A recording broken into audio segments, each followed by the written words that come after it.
Ал Мировой ханымдар тағы да бір тірліктің шешіп тастады. Жекеменшік балабақша аштық. Мировой ханымдар кіріссе, жұмыс деген 24 сағатта шешіледі.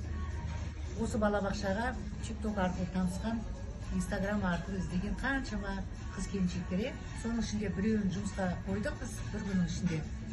Сол келіншек жаңа балабақша ашылғанда келіп тұр, микрофон беріп тұрмыз. Сен енді қалай сұрадың жұмысты Меруерт Айтеновадан, рахметіңді айт депті.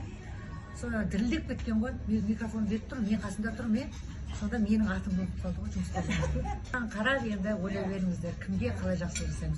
Мына отырған Мировой ханымдар жасап жатқанда 5-6 жыл болды. 5-6 жылда біз 50 мыңға жуық қазақтың қыздарын елім болып кәсіп ашып дедік. Тірліктен жасадық. Жылап еңіреп жатқан әйелдің жасын тыйдық. Оның барлығына біз видео жасай беретін болсақ бір ол фильм болады. Меруерт ханым, сізге бірдеме айтайын ба? Деңгейі төмен адамға қанша жақсылық жасасаң да, сол деңгейде қарау керек. Рахмет айтуды. Мына істеп жатқан кісінің қатар отырып, қатар сөйлесіп отқанына, жақсы нәрсе көріп отқанына рахмет айтамайды екен. Осыны түсіндіңіз ғой, иә? 2-3